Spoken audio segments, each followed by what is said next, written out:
I watched my son Derek hand his father-in-law a set of Porsche keys on Christmas morning. $62,000 worth of German engineering, wrapped in a silver bow. Then he turned to me, tossed a plastic keychain across the coffee table, and said those words I'll never forget. "That's all you need, old man." The room went silent. His wife Jessica looked away. I picked up that $5 piece of gas station junk, smiled, kissed my grandson goodbye, and walked out of that house for what I thought might be the last time. My hands shook on the steering wheel as I drove away from Derek's house that Christmas morning. The cheap keychain sat on the passenger seat next to me, catching the winter sunlight. It had a bottle opener attached and read "World's OKS Grandpa" in faded letters. I could barely see the road through the blur in my eyes. The silence in my truck was deafening. No Christmas carols, no laughter. Just the sound of my own breathing and the hum of the engine. I kept replaying that moment over and over. The way Derek had casually tossed it to me like I was some stranger at a bar. The way everyone had watched. The way my grandson Tommy, only 9 years old, had asked in his innocent voice, "Grandpa, why didn't Daddy get you a real present?" Derek's answer echoed in my mind. "Your grandpa doesn't need much. He's simple." Simple. That word cut deeper than any knife. I'm Roman. I'm 67 years old. I spent 43 years as an electrical contractor, working with my hands, building a life. I raised Derek alone after his mother Linda died of cancer when he was only 8 years old. I remember holding that little boy while he cried himself to sleep night after night, promising him everything would be okay, that I'd take care of him, that he'd never want for anything. And I kept that promise. God help me, I kept it. I worked 3 jobs to put Derek through college. I was up at 4 in the morning doing electrical work, then I'd spend afternoons doing home repairs for cash, and weekends I worked security at the mall. I sold the family boat, the one thing Linda and I had bought together, to pay for Derek's wedding. $18,000 for a wedding that lasted 6 hours.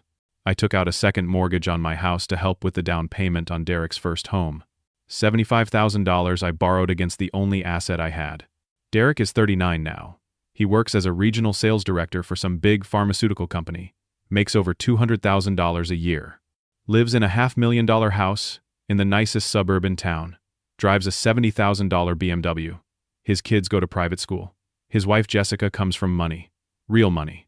Her father Edward owns a chain of car dealerships across 3 states. Margaret, Edward's wife, wears diamonds like other women wear costume jewelry. They live in a mansion with actual columns out front. This morning, in front of all of them, Derek handed Edward the keys to a limited edition Porsche 911. I watched Edward's face light up like a kid on Christmas. Margaret clapped her hands. Jessica hugged Derek and told him how generous he was. My other grandson, little Sarah, only 6 years old, asked if Grandpa Edward would let her sit in it. Then Derek turned to me, reached into his pocket, pulled out that keychain, tossed it across the coffee table, where I sat in the corner like a piece of furniture they'd forgotten to move. It skidded across the glass surface and fell onto the carpet at my feet. I remember Edward's smug expression when Derek handed him those Porsche keys. I remember Jessica's eyes sliding away from mine when Derek made that comment. I remember Tommy's confused face. I remember Sarah asking if I liked my present, her voice so sweet and genuine.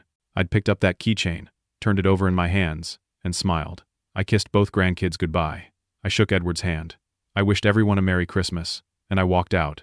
Now, sitting in my driveway, looking at my small 2-bedroom house, I let myself cry. Really cry. The kind of crying I hadn't done since Linda died.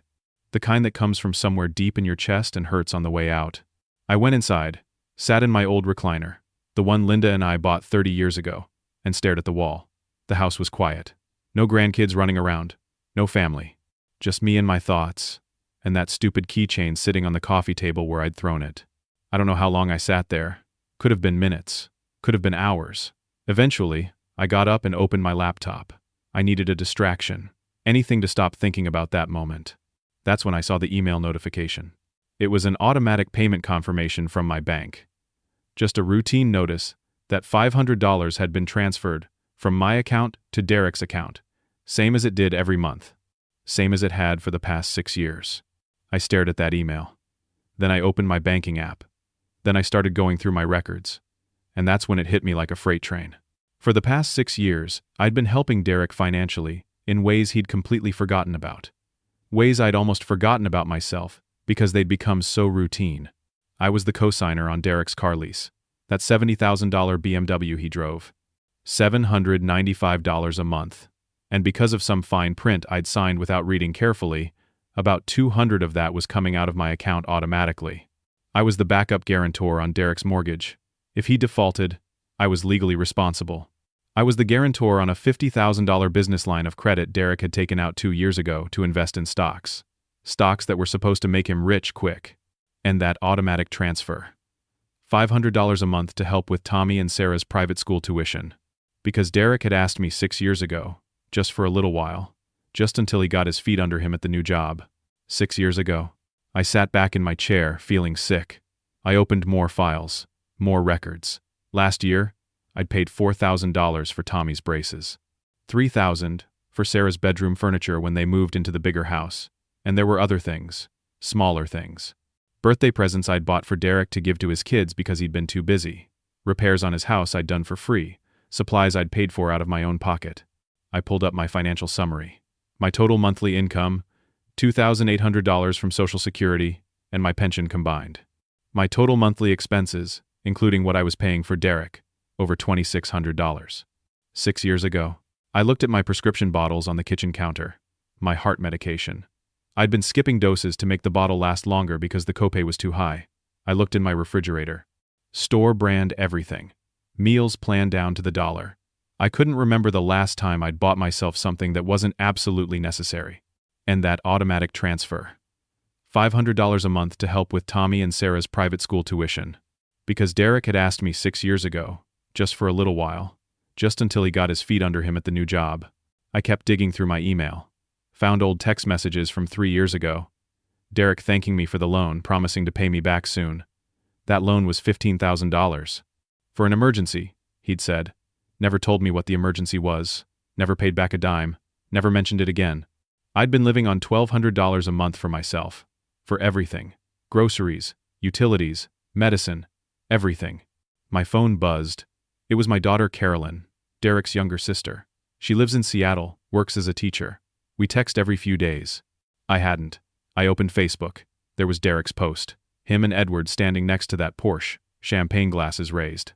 The caption, "Merry Christmas to a man who knows quality." Some people appreciate the finer things. 63 likes already. Jessica had commented with 3 heart emojis. I called Carolyn. She answered on the first ring. "Dad, please tell me he got you something nice too." I couldn't speak for a moment. Then I told her about the keychain, about the comment, about walking out.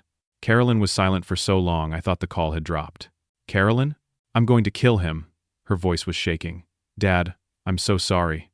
I had no idea he'd do something like that." "There's more," I said. And I told her about the money. All of it. "What?" She sounded genuinely shocked. "But Derek told me last year that you didn't help him much anymore, because you were tight with money in your old age." I actually laughed. It came out bitter. Tight with money. "Dad, that's not true. He's been lying to all of us." Carolyn paused. "Jessica's family looks down on you, don't they?" I didn't want to answer, but she knew. "I heard Jessica once at Thanksgiving," Carolyn continued. "She was talking to her mother in the kitchen. She called our side of the family the poor relatives. I was so angry, but I thought maybe I'd misheard. We talked for another hour. Carolyn wanted to confront Derek immediately. I told her not to. Not yet. I needed to think. I needed to figure out what I was going to do. After we hung up, I went back to my email. Started scrolling through months of messages. That's when I found something I'd missed before. Something that made my blood run cold. It was a forwarded message from Derek's mortgage company, sent to me as cosigner, dated 8 months ago. The subject line, "Notice of Missed Payments." I opened it. Read it carefully. Derek had missed 2 mortgage payments earlier that year, January and February. The mortgage company had reported it to the credit bureaus. As cosigner, my credit score had taken the hit too. Derek had never told me. Had never even mentioned it. He'd just let my credit score drop, let my financial reputation take the damage, and moved on with his life. I kept reading. Found another email. This one from 3 months ago. A credit card company thanking me for being listed as a reference on Derek's application for a platinum card. The email mentioned that they'd verified my income as supplementary household support for Derek's application. Derek had used my income to qualify for a credit card, without asking me, without telling me. I closed my laptop and sat in the darkness of my living room. Outside, I could hear neighbors laughing, holiday music playing. Somewhere down the street, kids were playing with new toys in their yards. And I was alone, sitting in my house that I'd mortgaged twice to help a son who thought I was simple, who thought I didn't need much, who'd damaged my credit, taken my money, and given me a $5 keychain in return. I looked at that keychain again. World's okayest grandpa. For the first time in my life, I felt something toward my son that scared me. Not quite hatred, but close enough to recognize it. And that's what hurt the most. Because despite everything, despite the humiliation and the disrespect and the casual cruelty, I still loved him. I just didn't like him very much anymore. And I had no idea what I was going to do about it. I didn't sleep that night. Couldn't. Every time I closed my eyes, I saw Derek's face, that casual smile, as he tossed me the keychain. The way he'd turned back to Edward, without even watching to see if I'd caught it. I got up around 3 a.m, made coffee, and sat down at my laptop again. If I wasn't going to sleep, I might as well face the truth head on. All of it. I spent the next 4 hours going through every financial record I had. Bank statements going back 7 years. Credit card bills. Loan documents. Email receipts. I created a spreadsheet, something I'd never done before. But Frank, my old friend who used to be an accountant, had shown me how, once. By the time the sun came up on December 26th, I had the complete picture. And it was worse than I'd thought. The co-signed car lease. $795 per month. I'd been paying $210 of that automatically for 6 years. That was $15,120. The automatic transfer for private school tuition. $500 a month for 6 years. That was $36,000. Tommy's braces last year. $4,000. Sarah's bedroom furniture. $3,000. The $15,000 loan I'd given Derek 3 years ago. Never repaid. Then there were the things I'd done that didn't cost money directly but had value. I'd rewired Derek's entire house when they bought it. That would have cost $10,000 if he'd hired someone. I'd landscaped his yard. Another $5,000 in labor if he'd paid for it. I'd painted their house exterior. Another $3,000 in saved costs. Sarah's bedroom furniture. $3,000. I added it all up. Then I checked it twice. Then I checked it again. $117,420. Plus labor worth about $18,000. Over $135,000 I'd given my son in 6 years, while living on $1,200 a month myself, while skipping doses of medication that kept my heart functioning properly, while buying the cheapest food I could find and telling myself I just wasn't hungry when there wasn't enough. I pushed back from the computer and walked to the bathroom, looked at myself in the mirror. When had I gotten so old? When had those lines appeared around my eyes? When had my hair gotten so gray? Random expenses I'd covered. New tires for his car once. $1,000. A new laptop for Jessica's birthday, because Derek had forgotten. $800. Christmas presents for the kids that Derek took credit for. Probably another $3,000 over the years. I looked like my father had at 75. But I was only 67. My phone rang. It was Carolyn. She'd caught an early flight. She was at the airport, on her way to me. "You didn't have to do that," I said. "Yes, I did. You're my father, and my brother is an idiot. I'll be there in 4 hours." She hung up before I could argue. I showered, dressed, tried to eat something. Couldn't. My stomach was in knots. I kept thinking about that moment. Kept hearing Derek's voice. "That's all you need, old man." Around noon, my phone buzzed with a text. It was from a number I didn't recognize. "Mr. Roman, this is Amanda, Derek's assistant. He asked me to send you a reminder that Tommy's tuition payment for spring semester is due January 5th. He wanted to make sure you didn't forget. Happy holidays." I stared at that text for a full minute. Derek had his assistant text me. His assistant. To remind me to pay for his kid's school. Didn't even have the decency to ask himself. Didn't say please. Didn't say thank you. Just a reminder. Like I was some kind of automatic payment service. I didn't respond. Instead, I opened my email and started reading everything more carefully. Found messages I'd skimmed before. Found details I'd missed. There was an email chain from 2 years ago between Derek and a financial advisor. I was CC'd on it but had never really read it. I read it now. The financial advisor was asking about Derek's assets and liabilities. Derek had listed my house as family collateral available if needed. My house. The one I'd owned for 40 years. The one Linda and I had bought when we were young and hopeful. Derek had listed it as his backup collateral. I felt sick. There was another email. This one from just 6 months ago. Derek's mortgage company was offering him a chance to refinance at a lower rate. They mentioned that with his co-signer's excellent payment history, he'd qualify for the best terms. My payment history, not his. Mine. Because I'd never missed a payment on anything in my entire life. And Derek had used that. Had leveraged my good name, my reliability, my decades of responsible financial behavior to get himself better deals. While telling people I was tight with money, while calling me simple, Carolyn arrived around 2 in the afternoon. She took one look at me and pulled me into a hug.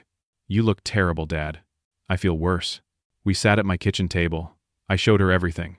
The spreadsheet, the emails, the texts, all of it. Carolyn cried. Actually cried. How could he do this? How could he be this selfish?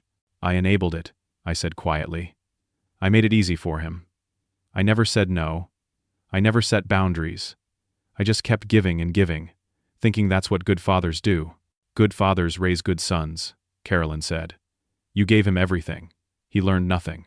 We sat in silence for a while. Then Carolyn said something that changed everything. "Dad, you know you can stop all of this, right? You can remove yourself as co-signer. You can cancel the automatic payments. You're not legally obligated to keep doing any of this. He's my son. And you're a person who deserves to be treated with respect, a person who deserves to live comfortably in your retirement, a person who shouldn't have to choose between heart medication and groceries because your financially successful son is too entitled to pay his own bills." I knew she was right. I'd known since I saw that email confirmation yesterday. But hearing someone else say it made it real. "What would I even do?" I asked. "You'd take care of yourself for once. You'd let Derek learn to stand on his own 2 feet. You'd stop being his bank and start being his father." That night, Carolyn stayed over. We ordered pizza, watched old movies, avoided talking about Derek. It felt good to have her there. Felt less lonely. But around 11, after she'd gone to bed in the guest room, I sat up with my laptop again. Started researching. Started reading about cosigner rights. About removing yourself from financial obligations. About protecting your own interests. Turned out Carolyn was right. I could do this. I could stop all of it. The question was, should I? I thought about Linda. Wondered what she'd say. She'd always been tougher than me when it came to Derek. She'd believed in natural consequences. She'd believed that kids needed to learn from their mistakes, needed to feel the weight of their choices. Her last words to me before she died, whispered in that hospital room while Derek sat in the cafeteria because he couldn't handle watching her fade, were, "Make sure Derek grows up to be a good man. Don't let him become entitled." I'd failed her. I'd given Derek everything, and in doing so, I'd taught him that he deserved everything without earning it. Maybe it wasn't too late to fix that. I picked up my phone and called Frank. I didn't care that it was almost midnight. Frank was a night owl anyway. "Roman? Everything okay? I need your help.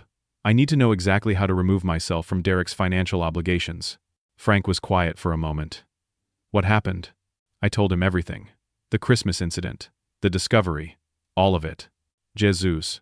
Roman. I had no idea. Nobody did. That was the point, I think. Derek wanted everyone to think he was self-made, successful all on his own. "What do you want to do?" "I want to stop. All of it. I want to cut him off completely." "You sure? This is going to hurt him. Financially, I mean. It's going to hurt him bad." "Good," I said. And I meant it. Frank came over the next morning, December 27th. He brought his laptop and 3 decades of financial expertise. Carolyn made coffee while Frank and I sat at the kitchen table, going through every document, every obligation, every thread that tied my finances to Derek's life. "This is actually more complicated than I thought," Frank said after an hour.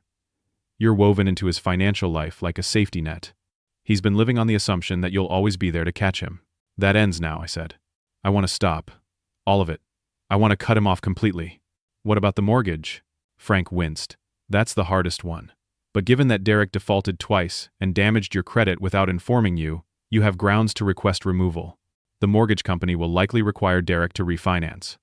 Given his debt-to-income ratio without your backing, his interest rate is going to go up, significantly." "How significantly?" "Could be 2 or 3 percentage points higher. On a $500,000 mortgage, that's substantial. Could add $700 or $800 to his monthly payment." I thought about that. Thought about Derek's face when he found out. Part of me felt guilty. Most of me felt nothing. "Do it," I said. "All of it." Frank looked at me carefully. "Roman, I've known you for 35 years. I've never seen you like this. Could be 2 or 3 percentage points higher. On a $500,000 mortgage. That's substantial. Could add $700 or $800 to his monthly payment. Hard. You're the softest-hearted guy I know. You cry at commercials. You give money to every charity that calls. You've helped half the neighborhood with electrical work for free. But right now, you look like someone I wouldn't want to cross. Maybe I've been soft for too long. Carolyn brought over coffee mugs. What does Dad need to do? Frank pulled out a notepad. First, we contact a lawyer. This needs to be done properly, with legal documentation, so Derek can't claim you breached any agreements. Second, we get everything in writing from the banks, the mortgage company, the credit line company. Third, we establish a timeline. You can't just pull the rug out overnight, but you can make it clear that as of a certain date, you're done. Who's a good lawyer for this? I asked. Paul Henderson. He does a lot of family financial law. Good guy. Charges reasonable rates. I'll call him, see if he can fit you in this week. Frank made the call right there. Paul was available that afternoon. We met Paul at his office at 3 o'clock. Small practice, nothing fancy, but Paul had the kind of steady competence that made you trust him immediately. He listened to everything, took notes, asked questions. At the end, he sat back and looked at me. Mr. Roman, I'm going to be straight with you. What your son has done isn't illegal, but it's certainly unethical. He's used your good credit and your financial support to build a lifestyle he can't actually afford on his own. You have every right to remove yourself from these obligations. What will happen to him? Honestly, his life is going to get very difficult very quickly. Without your backing, he'll have to refinance everything at worse rates. The car lease company will likely repossess the vehicle if he can't refinance in time. The business line of credit will be called. His monthly expenses will increase substantially while his available credit decreases. If he's been living beyond his means, which it sounds like he has, he's going to face some hard choices. Will he lose his house? He listened to everything, took notes, asked questions. At the end, he sat back and looked at me. I sat with that. My son, losing his house, his car, his lifestyle. Is there any middle ground? Carolyn asked. Any way Dad can protect himself without completely destroying Derek? Paul shook his head. The middle ground is what's been happening. Mr. Roman subsidizing Derek's life while Derek takes all the credit. The only way to change this dynamic is to change it completely. Half measures won't work. Derek will just find other ways to lean on his father.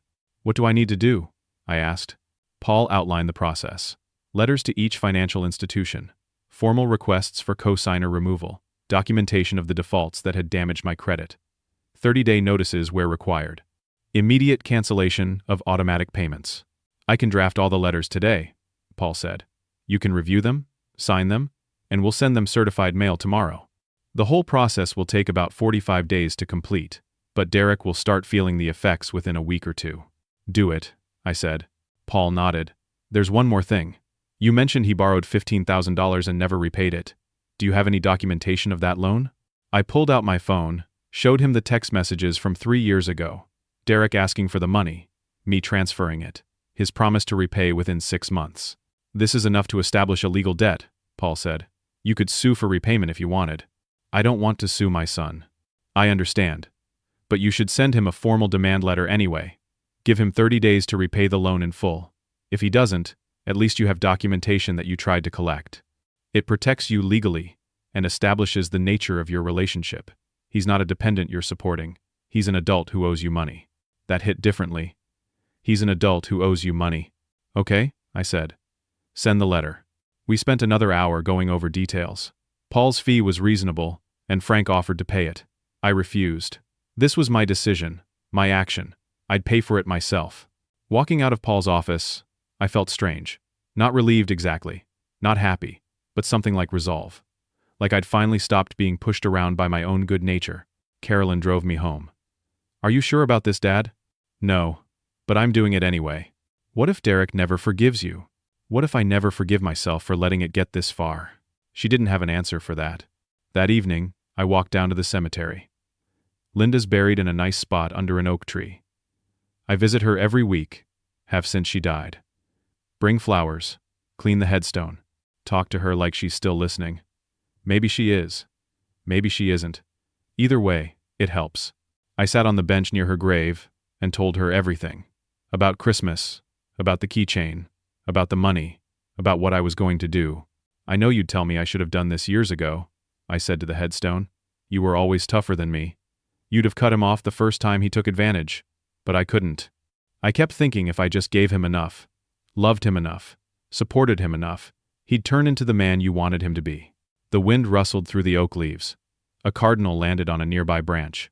Your last words to me were about making sure Derek grew up right, making sure he didn't become entitled. I failed, Linda. I failed you. He's exactly what you were afraid he'd become. But maybe it's not too late. Maybe I can still teach him, just in a harder way than I wanted. I sat there until the sun started setting. Felt the cold seeping into my bones. Felt old and tired and sad. But also, for the first time in a long time, like I was doing something right. When I got home, Carolyn had made dinner. We ate together, talked about her life in Seattle, her students, anything but Derek. But after dinner, I made my decision. I know you'd tell me I should have done this years ago, I said to the headstone. You were always tougher than me. You'd have cut him off the first time he took advantage. But I couldn't. I kept thinking if I just gave him enough, loved him enough, supported him enough, he'd turn into the man you wanted him to be. Why wait? Because I'm not cruel. I'm just done being a doormat. No, but I'm doing it anyway. I hope she was right. New Year's Eve came. Carolyn had already flown back to Seattle, but she'd arranged for me to attend a small gathering at her friend's house in town. I went, more to get out of my own head than anything else. It was nice, quiet, just a few people my age, some good food, watching the ball drop on TV. At midnight, my phone buzzed with a group text. It was Derek, sent to the whole family, cousins, aunts, uncles, everyone. The text included a photo of Derek and Edward standing next to that Porsche, champagne glasses raised, both grinning. Derek's message: starting the new year right. Some of us work hard and earn the good life. Others just coast on the past. Here's to success. I stared at that message. Read it 3 times. Everyone in the family would know this was aimed at me. Everyone would see Derek publicly mocking his father. My phone started buzzing immediately. Private texts from family members. My cousin Harold. What the hell is wrong with Derek? My niece Susan. Uncle Roman, I'm so sorry. That's so disrespectful. My brother's widow Anne. Roman, you don't deserve this. But one text stood out. From my cousin Brian, who's always been a bit of a troublemaker but has a good heart. Derek also posted this on Facebook and Instagram. Tagged you in it. It's got like 80 likes already. I opened Facebook. Sure enough, there was the post. Public. For everyone to see. Tagged me in it. Tagged Edward. The caption was the same as the text, with added hashtags. Success. Hard work. Living my best life. But one text stood out. From my cousin Brian, who's always been a bit of a troublemaker but has a good heart. Jessica had commented, "So proud of you, baby," with 3 heart emojis and a champagne glass emoji. Edward had commented, "That's my son-in-law. Quality recognizes quality." Then I opened my banking app. It was 12:15 in the morning, January 1st, the start of a new year. I went to my automatic payments. Found the $500 monthly transfer to Derek's account, the one that was scheduled to process on January 2nd. I canceled it. Then I found the automatic payment that covered part of his BMW lease. Canceled that too. I sent an email to Paul Henderson, even though I knew he wouldn't see it until after the holiday. Subject line: proceed with everything immediately. Send all letters, certified mail, first thing, January 2nd. I attached the screenshots of Derek's text and social media post.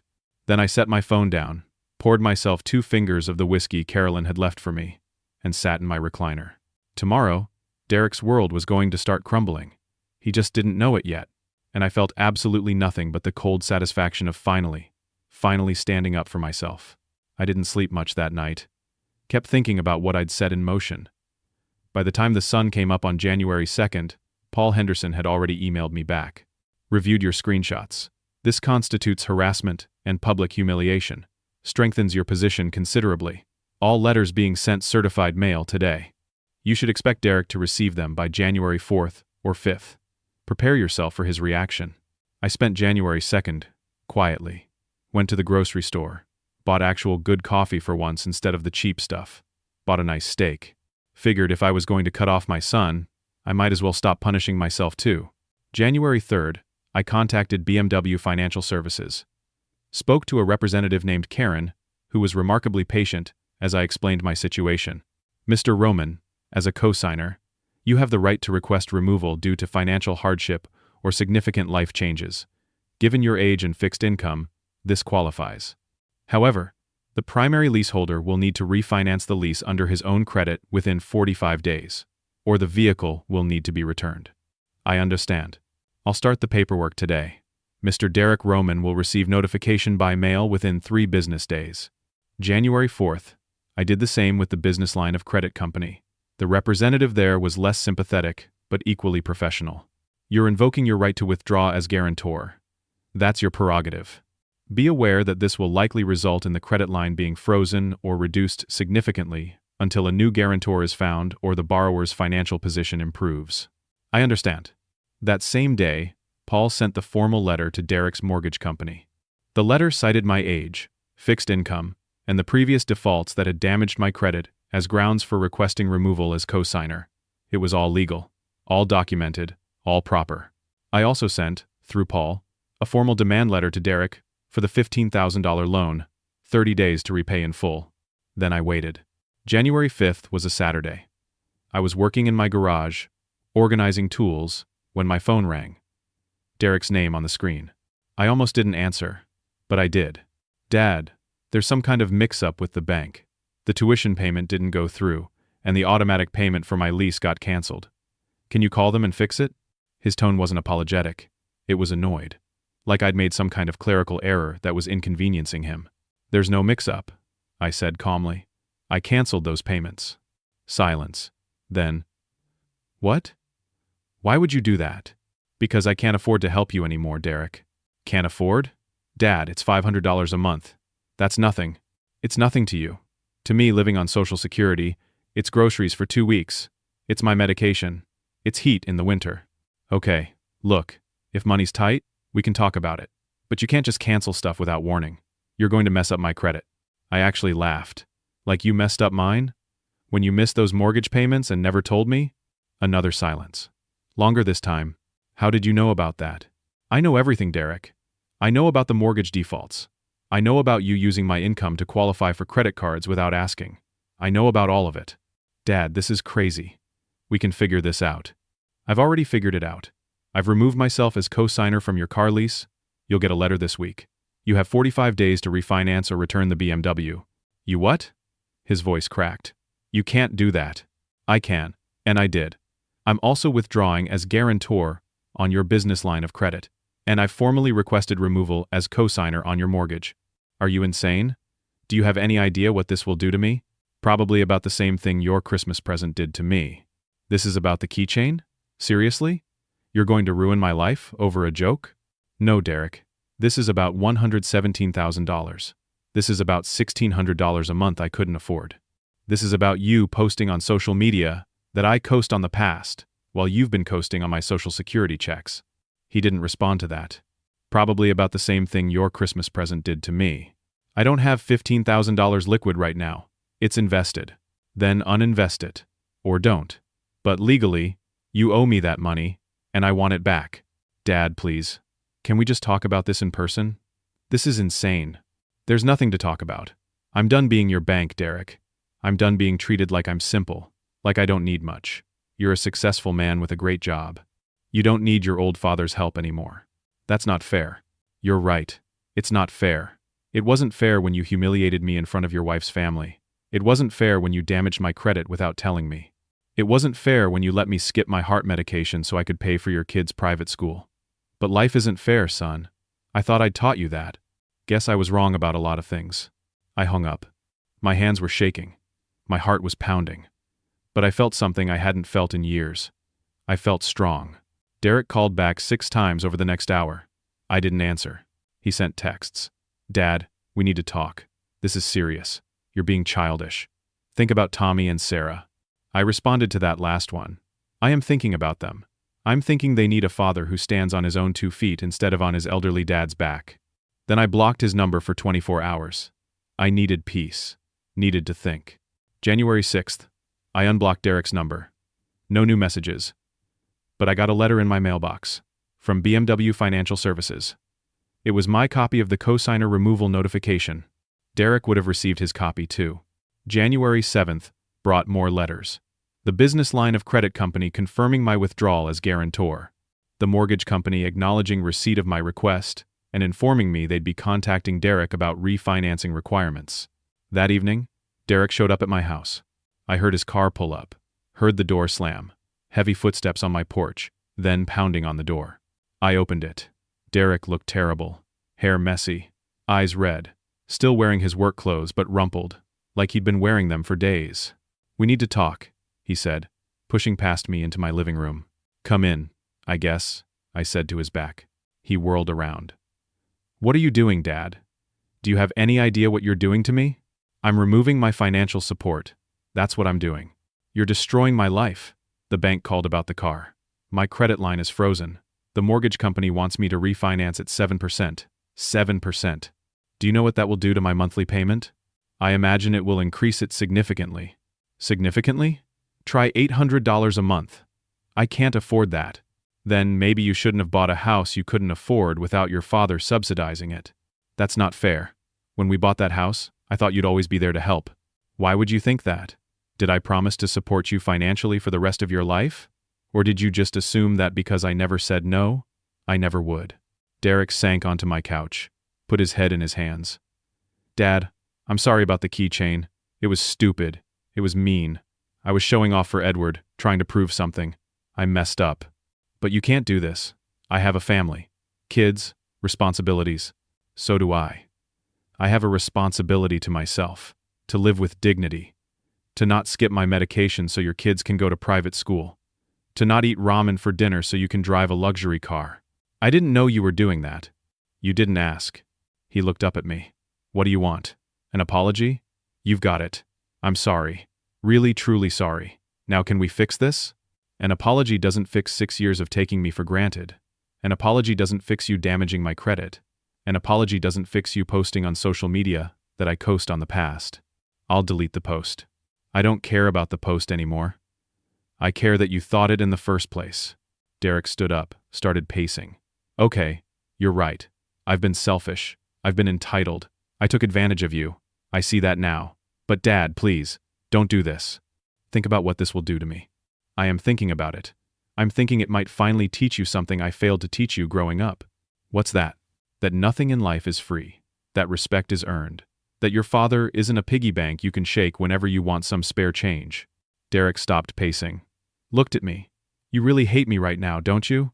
"No. I'm just disappointed. And tired. I'm so tired of being treated like I don't matter." "You matter. You're my father." "Then why don't you treat me like it?" He didn't have an answer for that.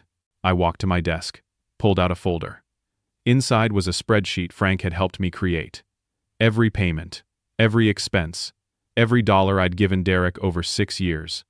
I handed it to him. "What's this?" "That's what you've cost me. $117,420 in direct payments, plus about $18,000 in labor I did for free. Look at it. Really look at it." Derek opened the folder, stared at the spreadsheet. I watched his face go pale. Watched him flip through the pages of documentation. Bank statements, receipts, all of it. "I didn't realize it was this much," he whispered. "Because you weren't paying attention. You were too busy being successful to notice that your success was built on your father's Social Security checks." Derek sat back down, held the folder like it weighed 100 pounds. "What do you want me to do?" "I want you to pay for your own life. I want you to stand on your own 2 feet. I want you to be the man your mother would have been proud of. And if I can't, then you'll learn to, or you'll fail. Either way, you'll learn something." He sat there for a long time, silent. Then he said quietly, "The private school sent a notice today. If we don't pay the spring tuition by the end of the month, Tommy and Sarah will be withdrawn." "How much is it?" $8,500. "Do you have it?" "Not liquid. It's tied up in investments. In the house. The car. Then you have some decisions to make." Derek looked at me. Really looked at me. I saw something in his eyes I hadn't seen in years. Not anger. Not entitlement. Something like understanding. Or maybe just fear. "I don't know if I can do this without you," he said. "Then you'll find out. One way or another." He left a few minutes later. Didn't slam the door. Didn't yell. Just walked to his car, sat in the driver's seat for a full 5 minutes, then drove away. I watched him go. Felt something break in my chest. Because despite everything, despite the anger and the hurt and the disappointment, he was still my son. and I had no idea if I'd just saved him or destroyed him. The next 2 weeks were the hardest of my life. Harder than when Linda died, in some ways, because at least then I'd known I was doing the right thing. Now, I wasn't so sure. I heard things through the family grapevine. Carolyn called me every day with updates. January 9th. Jessica found out about all the money I'd been providing. Derek had hidden it from her for years. She was furious. January 10th. Derek tried to refinance the BMW. His debt-to-income ratio was too high without my backing. The bank denied him. January 12th. The business line of credit was frozen. Derek had been using it to cover lifestyle expenses, buying things on credit and paying it off slowly. Now that safety net was gone. January 14th. The mortgage company sent Derek a refinancing package. His new rate would be 6.9% instead of 4.2%. On a $500,000 mortgage, that was nearly $750 more per month. January 15th. The private school sent a final notice. Pay by January 31st, or the kids would be withdrawn.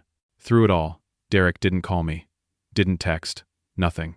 But I heard about the fights, Jessica screaming at Derek about money, about lies, about how he'd been living beyond his means for years and hiding it from her. I heard about Derek trying to sell his stocks at a loss to cover expenses. About him finally, desperately, listing the BMW for sale privately before the lease company could repossess it. I heard about Edward's reaction when he found out the truth. Edward, who valued self-made success above everything, was disgusted, called Derek a fraud, a man who couldn't provide for his own family. My niece Susan told me that Jessica and the kids had moved in with Edward and Margaret temporarily, that Jessica had told Derek to figure out who he was without his father's money, then they'd talk about their future. I spent those 2 weeks in a fog, going through my days, eating better now that I could afford to, taking all my medications on schedule, but feeling hollow, empty. Frank came by almost every evening, just to sit with me, make sure I was okay. "You did the right thing," he'd say. "Then why does it feel so wrong?" "Because you're a good father. Good fathers feel their children's pain, even when that pain is necessary." On January 20th, Carolyn called. Her voice was shaking. "Dad, Derek lost his job." My heart stopped. "What?" "He missed a major client meeting last week. He was dealing with the bank, trying to refinance the mortgage.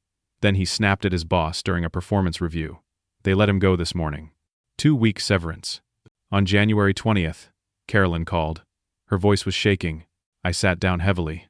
"Oh God, isn't it?" "No. Derek's been barely holding it together at work for months."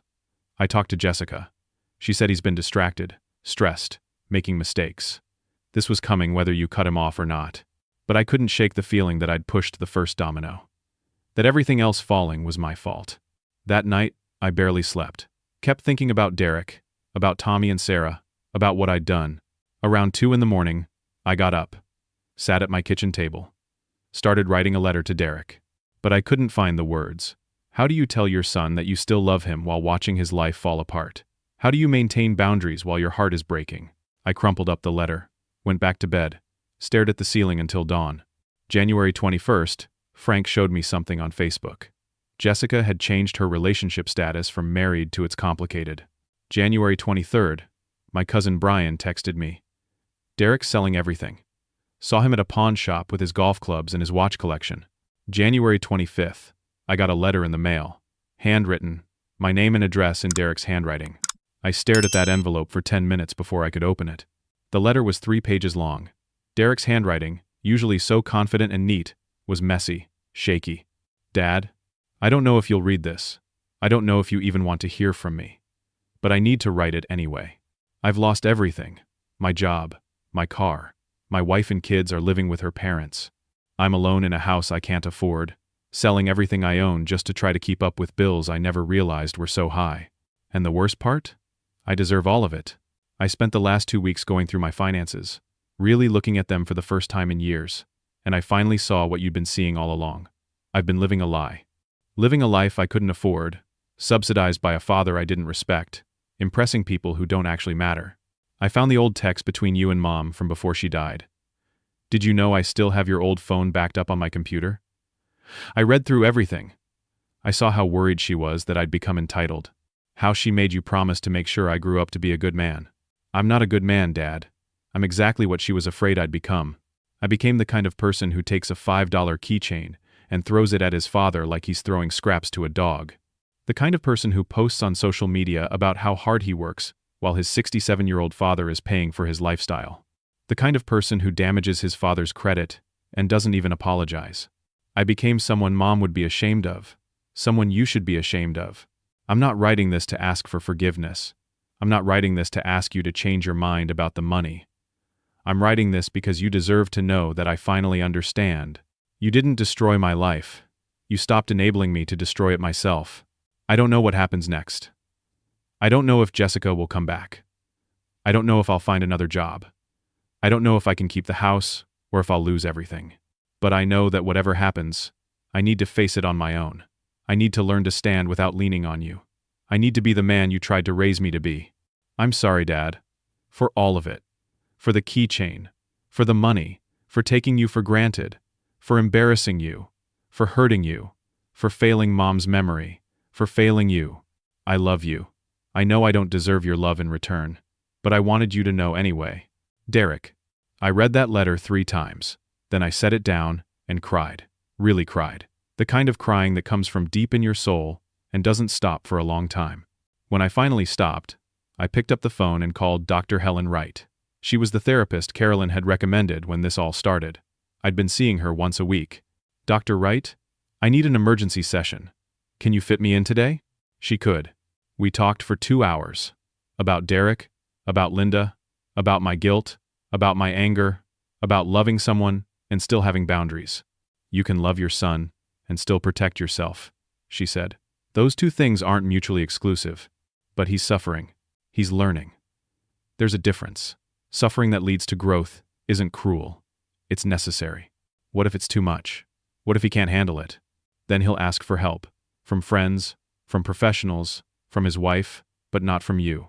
Not financially. Because if you rescue him now, he'll never learn. And 6 months from now, a year from now, you'll be right back where you started. I knew she was right. But knowing something intellectually and accepting it emotionally are 2 very different things. That night, I sat down and wrote Derek a letter back. Short, to the point. Derek, I read your letter. I appreciate your honesty and your apology. I forgive you. But forgiveness doesn't mean going back to the way things were. It means I'm choosing not to carry anger anymore. It means I believe you can change. But you have to do the changing. Not me. I can't fix your life for you. I can only love you while you fix it yourself. I'm proud of you for facing the truth. Now face the consequences. Learn from them. Grow from them. You're still my son. You'll always be my son. But you're not entitled to my wallet. Only my love. And you have that. Always. Dad. I mailed it the next day. February started quietly. Too quietly. I didn't hear from Derek. Didn't hear much about him except through Carolyn and other family members. He'd returned the BMW to the dealership, taken the credit hit, bought an old Honda Civic for $4,000 cash. He was applying for jobs everywhere, but word had gotten around in his industry about his termination. No one wanted to take a chance on him. Jessica was still living with her parents. Still had her relationship status set to its complicated. The kids were enrolled in public school now. Good district, from what I heard. They were adjusting. Derek had put the house on the market. Couldn't afford the new mortgage rate, couldn't refinance, couldn't keep up with payments. Better to sell while he still had equity than wait for foreclosure. I went about my life, took care of myself, ate well, took my medications, started a woodworking project in my garage, something I hadn't had time or money for in years, built a small bookshelf for Carolyn's birthday. But I thought about Derek every day, wondered how he was doing, if he was eating, if he was sleeping, if he was okay. On February 10th, I woke up to find an envelope on my doorstep. No return address, no stamp, hand delivered. Inside was a birthday card. For Tommy. His 10th birthday was today. I'd completely forgotten. The card had $200 in cash inside. A note in Derek's handwriting. For Tommy's birthday. Buy him something he'll actually enjoy, not something to impress other people. He's a good boy. He deserves a good father. Be that father. I sat on my porch step and cried. Because that note told me everything I needed to know. Derek was learning. Derek was changing. Derek was finally understanding what mattered. The card had $200 in cash inside. A note in Derek's handwriting. She called immediately. Dad, this is huge. Do you know what this means? I didn't use the money for Tommy's present. That wasn't my place anymore. But I took a photo of the note and texted it to Carolyn. What? Later that day, Carolyn sent me a photo. Derek had thrown Tommy a birthday party. Not the elaborate affairs they used to have. Just a simple party at the house that was in the process of being sold. Homemade cake, pizza, games in the backyard with Tommy's school friends. And in the photo, Tommy was grinning, sitting on a used bicycle, holding a baseball glove. Derek was kneeling next to him, arm around his shoulders, both of them laughing. Carolyn's text. Jessica said this is the first time in years Derek actually knew what Tommy wanted for his birthday. He didn't ask her. He didn't Google it. He knew, because he'd been paying attention. That afternoon, I got a text from a number I didn't recognize. Then I realized it was Derek. New phone, cheaper plan. The text was just a photo. Tommy on that bicycle. And 2 words, thank you. I stared at that text for a long time. Then I typed back. He looks happy. 3 dots appeared, disappeared, appeared again. Then, he is. I'm trying to be. I didn't respond, didn't know what to say, but I saved that photo. The next few weeks brought more changes. Derek got a new job. Not in his old field, not at his old salary, $120,000 instead of $200,000. But it was honest work, and he was grateful for it. He and Jessica started marriage counseling. Carolyn sent me updates. They were working through things, slowly, talking about money for the first time in their relationship, about expectations, about what they actually needed versus what they thought they needed. The house sold in mid-February. Derek and Jessica made a small profit after paying off the mortgage. They used it to rent a modest 3-bedroom house in a good school district. Smaller, simpler, but it was theirs, paid for with money they actually had. Derek started volunteering at a food bank on Saturdays. Took Tommy and Sarah with him, teaching them about helping others, about gratitude, about perspective. Edward, surprisingly, started respecting Derek more. Called him to say that he valued honesty and hard work more than pretense and debt. That the man Derek was becoming was better than the man he'd been. On March 1st, I got a check in the mail, $500, from Derek. A note attached. First payment on the $15,000. I know this doesn't fix anything, but it's a start. March 15th, another $500. He was paying me back. Slowly, consistently, without being asked. I deposited the checks but didn't cash them right away. Wanted to see if he'd keep it up. If the change was real, or just temporary desperation. But the checks kept coming. Every 2 weeks. $500. Like clockwork. On March 25th, my phone rang. Derek's new number. I answered. Dad. His voice was different. Quieter. Humble. Derek. I know I don't deserve your time. But Easter is coming up. April 7th. The kids ask about you every single day. Sarah drew you a picture. Tommy wrote you a letter about his baseball team. I didn't respond. Let him continue. I'm not asking you to forgive me. I mean, I know you said you did in your letter, but I'm not asking you to forget. I'm just asking if you'd consider having dinner with us. Not at our place. Somewhere neutral. A park, maybe. Just you and the kids if you want. Jessica and I can stay in the background. Why? Because they miss you. Because they deserve to have their grandpa in their lives, even if their father messed everything up. Because I want them to know what a good man looks like, and you're the only example I have. I closed my eyes. What changed, Derek? Silence. Then, I lost everything I thought mattered, and found out what actually does. Too late maybe, but I found it. Send me the kids' letters. I'll think about it. Thank you, Dad. That's all I'm asking. 3 days later, a package arrived. Inside was Sarah's drawing. A picture of me holding her hand, walking together, sunshine and flowers all around. My heart nearly broke. And Tommy's letter. 3 pages. Handwritten. Dear Grandpa, I miss you so much. Mom says you and Dad had a disagreement, and that's why we haven't seen you. I don't really understand grown-up stuff, but I know I miss our talks. I miss when you'd tell me stories about when Dad was little. I miss when you'd help me with my math homework. I'm playing baseball now. I'm a pitcher. I'm pretty good. My coach says I have a natural arm.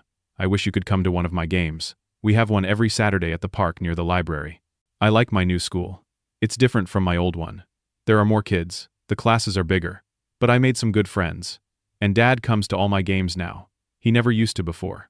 He was always working. But now he's there every time. Dad's different now. He's home more. He helps with dinner. He asks me about my day and actually listens. Mom seems happier. They don't fight as much. I don't know what happened between you and Dad, but I hope you can work it out. Because I miss you, and I think Dad misses you too, even though he doesn't say it. I love you, Grandpa. Tommy. I called Carolyn. Read her the letter. Both of us cried. What does your heart tell you, Dad? That I'm still his father, and those are still my grandchildren. And maybe, just maybe, Derek is finally becoming the man Linda wanted him to be. So what are you going to do? I'm going to see my grandkids on Easter. Easter Sunday, April 7th. I woke up early, more nervous than I'd been in months. Got dressed, nice shirt, clean pants, combed my hair. Looked at myself in the mirror and saw my father looking back. Older, grayer, but standing a little straighter than before. I drove to the park Derek had suggested. Arrived 15 minutes early. Sat in my truck, watching families arrive with Easter baskets and blankets. Kids running around in pastel colors. Parents chasing them with cameras. Then I saw them. Derek's old Honda Civic pulled into the parking lot. Tommy and Sarah practically exploded out of the back seat when they saw my truck. Grandpa! They ran to me. I got out just in time to catch them both in a hug that nearly knocked me over. Sarah wrapped her little arms around my waist.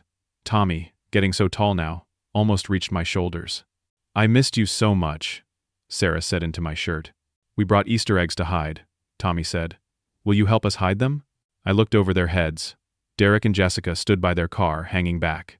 Derek looked thinner, older, wearing regular clothes, nothing designer. But there was something different in his eyes. Something like peace. Jessica waved tentatively. I nodded back. Not here, I said to Derek. Not now. Today is about them. He understood. Whatever you want, Dad. We spent the next 3 hours at that park, hiding Easter eggs, playing on the swings, pushing Sarah on the merry-go-round until she was dizzy and giggling.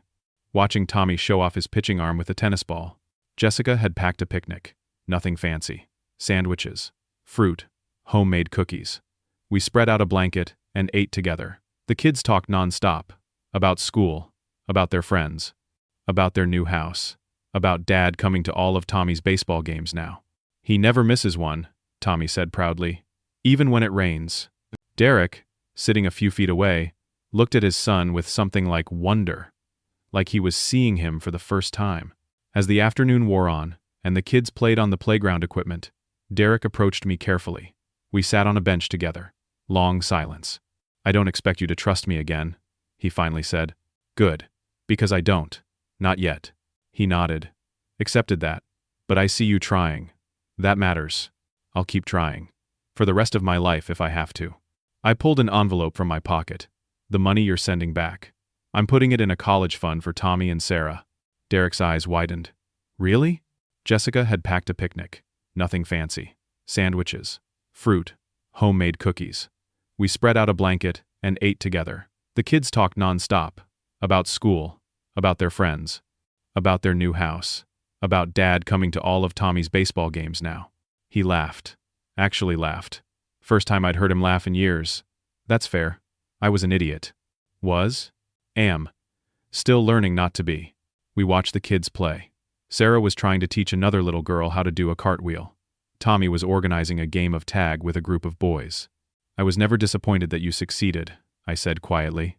I was disappointed that you forgot where you came from. I'll never forget again. I promise. Your mother would want me to forgive you eventually. Derek looked at me. But forgiveness and trust are different things. You'll earn back the first today. The second will take time. I have time. I have nothing but time now, and I'm grateful for it. I stood up, extended my hand. Derek took it. Then I pulled him into a hug. First hug in over a year. You're still my son, I whispered. You'll always be my son. But you're not entitled to anything except my love. Everything else, you work for. Yes, sir. We walked back toward the kids together. Sarah saw us, ran over, grabbed both our hands. Grandpa, are you coming to my school play next week? I'm a flower in the spring garden scene. I looked at Derek. He nodded. We'd love to have you, Dad. If you want. What day? Thursday at 7? Tommy called out. I'll be there.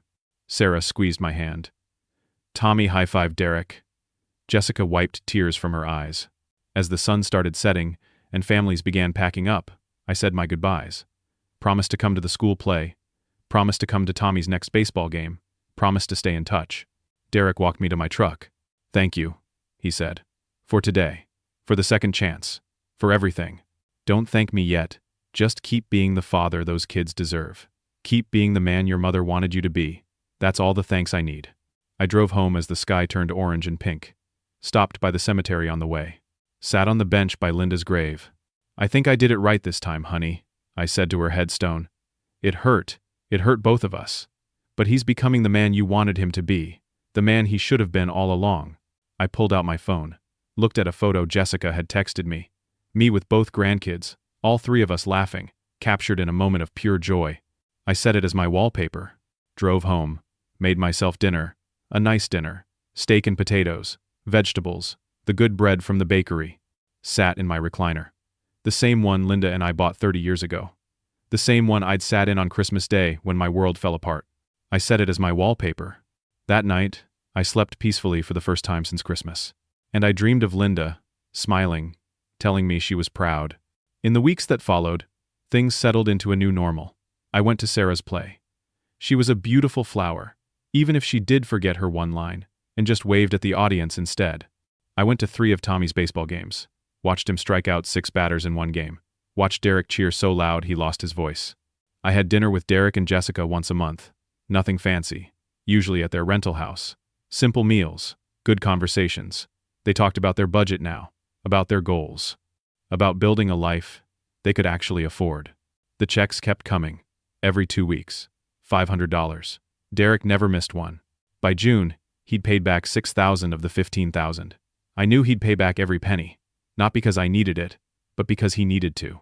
Jessica went back to work part-time at her father's dealership. Not because they were desperate, but because she wanted to contribute, wanted to be a partner in their finances instead of just a passenger. Edward called me once, apologized for how his family had treated me, said he respected what I'd done, said Derek was twice the man now that he'd been before. The family gossip died down. The cousins and aunts and uncles moved on to other dramas, but the relationships that mattered had shifted. Carolyn called me every week. The kids texted me photos and updates. Derek sent me Father's Day card that just said, "Thank you for not giving up on me." I kept the $5 keychain, put it in a drawer in my bedroom, not as a reminder of pain, but as a reminder of the moment everything changed. The moment I chose myself. The moment I chose tough love over enabling. By June, he'd paid back $6,000 of the $15,000. I knew he'd pay back every penny, not because I needed it, but because he needed to. Edward called me once, apologized for how his family had treated me, said he respected what I'd done, said Derek was twice the man now that he'd been before. Derek learned to stand. It took losing everything for him to find what actually mattered. His wife, his kids, his dignity, his self-respect. And in the process, I learned to stand too. Learned that being a good father didn't mean being an endless bank account. It meant being an example, a guide, a source of wisdom and love, not just money. They say money can't buy happiness. They're right. But it can buy dependency. It can buy resentment. It can buy entitlement. I gave Derek everything when he was growing up because I loved him. I took it all away because I loved him more. And in losing everything I'd given him, he found something I never could have taught him with money. Dignity, purpose, gratitude, humility. The $5 keychain changed both our lives. Not because of what it cost, but because of what it represented. Disrespect.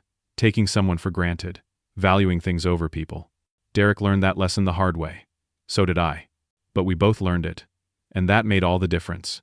My son respects me now. Really respects me. Not because of what I can give him, but because of who I am. Because I had the strength to say no. Because I had the courage to let him fail so he could learn to succeed on his own. And that respect? That's worth more than every dollar I ever spent. More than every sacrifice I ever made. More than anything money could buy. Some gifts cost everything. Some gifts cost nothing. The best gift I ever gave my son was the truth. The truth that he didn't need me to survive. He just needed me to be his father. And I finally am. Not his bank, not his safety net, not his excuse. His father. That's enough. That's more than enough. And I finally am. Not his bank, not his safety net, not his excuse. His father. Now, I want to ask you something. Have you ever had to make a hard choice between helping someone you love and protecting yourself? Have you ever had to step back and let someone struggle so they could grow? It's one of the hardest things a parent, or any person, can do. If this story touched your heart, If it made you think about your own relationships, your own boundaries, or your own worth, I'd love to hear from you in the comments. Share your thoughts. Share your experiences. Let's talk about what it really means to love someone well. And if you found value in this story, please hit that like button. Subscribe to this channel so you don't miss more stories about real life, real struggles, and real growth. Share this video with someone who might need to hear it. Sometimes the people we love need to hear these lessons as much as we need to learn them ourselves. Thank you for listening to my story.